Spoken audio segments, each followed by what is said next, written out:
October 23rd, 1977. It's week 6 of the NFL season, and we find ourselves at Busch Stadium for this battle between two NFC teams in the New Orleans Saints and the St. Louis Cardinals. Neither of these teams are any good to start the year off. Both the Saints and the Cardinals are below 500, with both teams having a bottom 5 defense in the conference and a negative point differential. However, this is a pretty important game for both teams near the halfway mark and feels like a must-win game to salvage their season. The Saints, despite their 1-4 start, are only 2 games back of the Los Angeles Rams for the division lead. So if you win this game, you keep pace for first. And the Cardinals, despite their 2-3 start, are only 1 game back of a very crowded wildcard hunt. So if you win this game, you work yourself into the playoff picture. Can't say that this was the most appealing game on paper heading into it, but it had a ton of implications for both of these teams. And what we ended up getting was a super fun, super high-scoring game, as when all was said and done, the St. Louis Cardinals worked their way back to 500 by defeating the Saints 49-37. Yeah, it was one of those games. And even though the Cardinals led it 21-0 midway through the second quarter, the Saints came back to tie it up by the halftime break. Offense wasn't really a thing in 1977. It was the year that the grit splits down in Atlanta allowed just 9 points per game, but missed the playoffs because they only scored 12, which amazingly enough, is not even the lowest total by any team in the league that season, or even in the bottom 3. So when you have a game like this, where 86 combined points are scored, and the two teams combined to post 927 yards of total offense, and what was just the 3rd game since the merger where the teams combined for that many yards of offense, yeah, a game like that was about as rare as seeing a game in 2025 without a touchdown scored.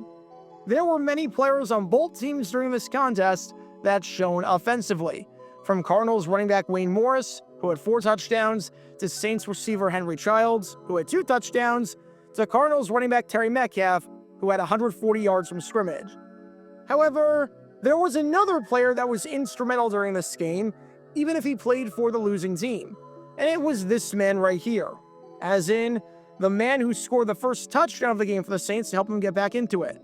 Meet Chuck Muncie, who had 102 yards rushing and a touchdown on this day, having what might have been, considering the circumstances, the best game of his professional career at the time. The Saints drafted Muncie in the first round of the 1976 NFL Draft with the 3rd overall pick, in an absolutely bizarre saga that you can learn more about by clicking the card in the upper right corner.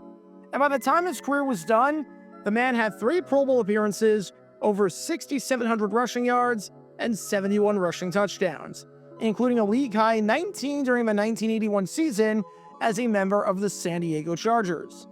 Muncie was one of the most talented running backs in football during his peak, and anytime you can find the end zone that many times and accumulate over 9,000 yards from scrimmage, you did something right.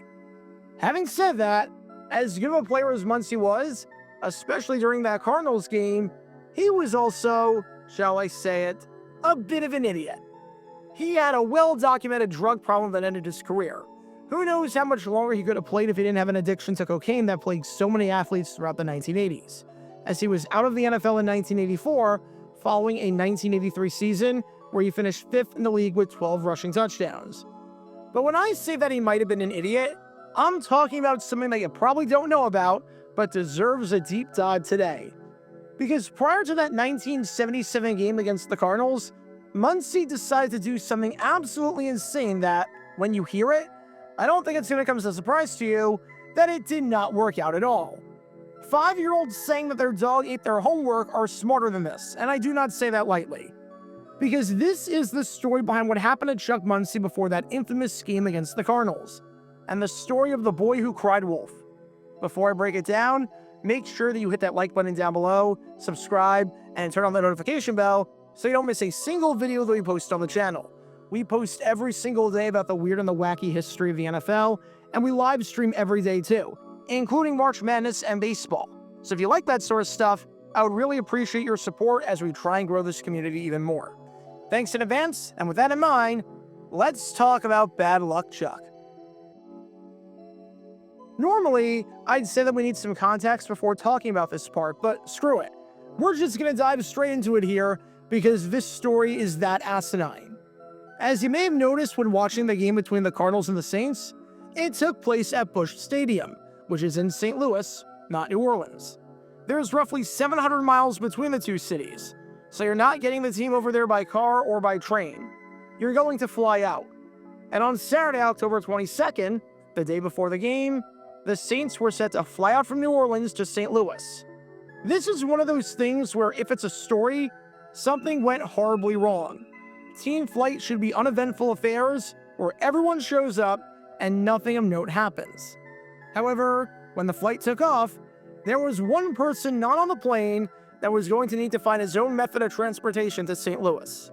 That player, as you might have been able to guess, was none other than the man you've been watching this whole time, Chuck Muncie, the super talented but super irresponsible running back. Those aren't my words, but rather the words from Saints head coach Hank Stram. Muncie was able to find another flight and get to St. Louis, but for not being on the team flight, he was going to be fined pretty heavily and punished by the organization, which shouldn't be a surprise. And this is especially true when you realize that this wasn't the first time that he missed a team flight. You oversleep one time and miss the flight, or your alarm clock doesn't go off? Alright, that sucks, but that's a bit more understandable than having it be a recurring pattern. Having said that, what makes Muncie's tardiness and absences insane is the fact that every single time he had some crazy excuse or justification for missing the flight. In 1976, the Saints had a preseason game against the Baltimore Colts in Baltimore, and this man, Chuck Muncie, missed the flight back from Baltimore to New Orleans. The reason for this was because Muncie's mother had a heart attack and was hospitalized, and Muncie wanted to check on her and care for her and make sure that she was okay. Now, in theory, that's a pretty good reason to miss a flight. I'm never going to fault a player for not flying back with the team so they can spend time with a sick family member. However, there was a problem with this, and that was the fact that there was no heart attack. Muncie had relatives who lived in Baltimore, and they knew nothing about Muncie's mother having a heart attack.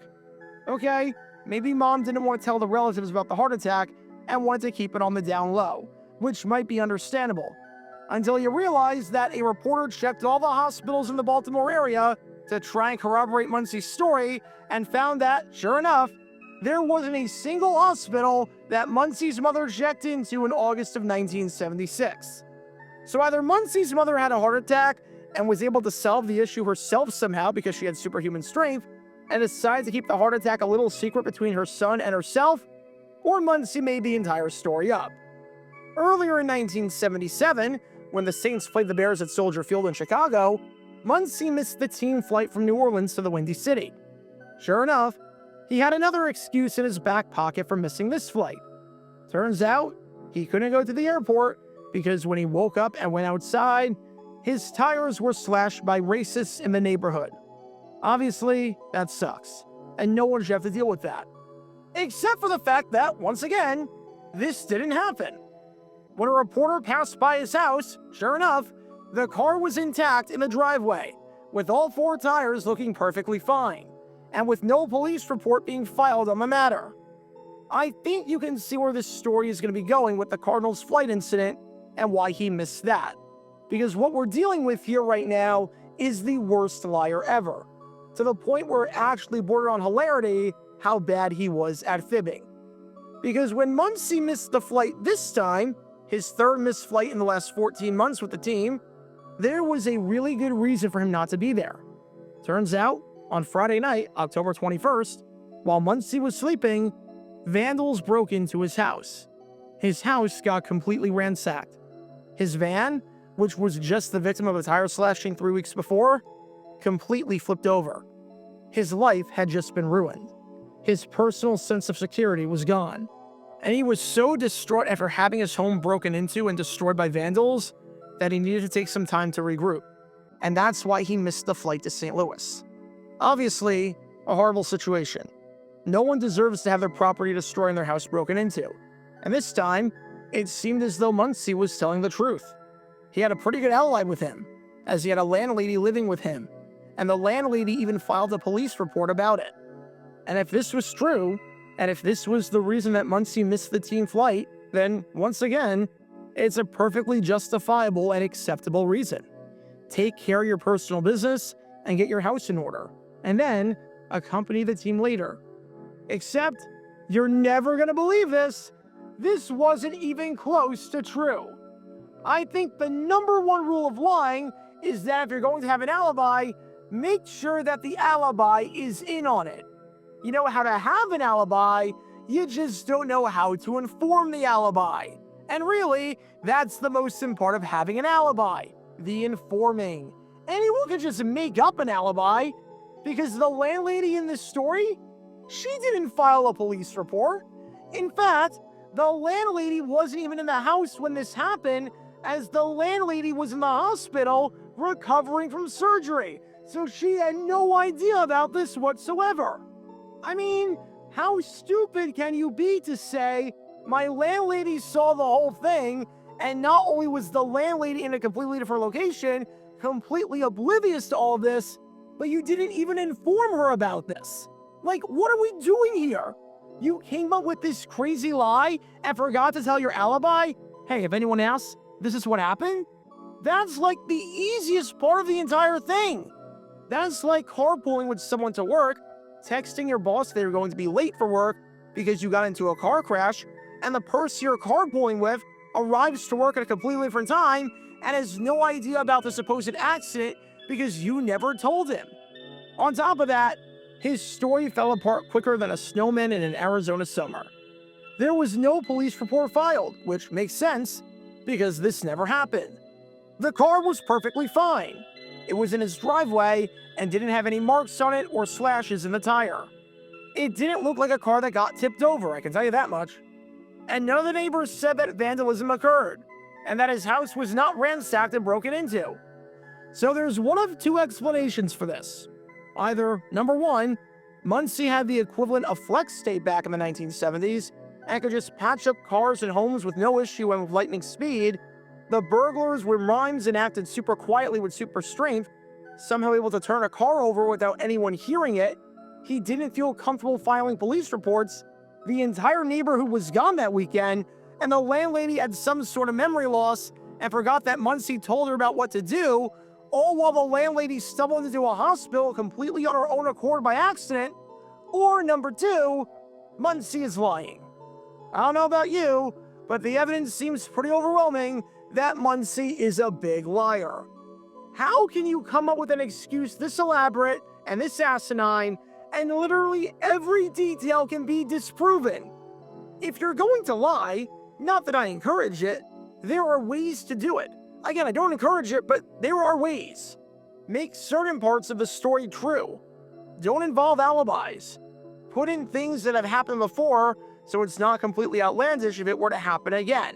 Really think about your story and think of the details so that if you have to start it in a certain spot, that it's the same story no matter where you started in. Don't leave a very obvious trail. Photograph evidence from previous dates and pass that off as evidence from the current date. Like, there are ways to do it that don't involve easily verifiable information, like police reports, your own two eyes, and interviews with people who have no idea what's going on. If you're going to lie, think of what Chuck Muncie did, and then do literally the exact opposite. Seriously, when I said that 5-year-olds have better excuses and lie trails when saying that their dog ate their homework, I wasn't kidding. I really wasn't kidding. Chuck Muncie was a super talented running back. No one can deny that. But man, for as good of a runner as he was on the field, as you've seen this entire time, that's how bad of a liar he was off the field. If you're guilty of something and Chuck Muncie is your lawyer, you've already lost. He'd make Lionel Hutz look like Johnny Cochran. Because on this October day in 1977, not only did Muncie miss his flight, he missed a whole bunch of steps in the logical thinking process. Be sure to like and subscribe if you have not done so already, as it helps the channel out a lot, and check out my other channels, JG8 for the history of college football, JG7 for the history of baseball, and JG9 News, where we talk about all things happening in the NFL. Join me every Wednesday night at 8 p.m. Eastern, where we'll play live NFL trivia for cash prizes. And make sure to join me live, as we're on stream just about every single day. And thanks to all our Patreon members and our YouTube members for helping out the channel. See how you become a member and show your support financially in the description down below.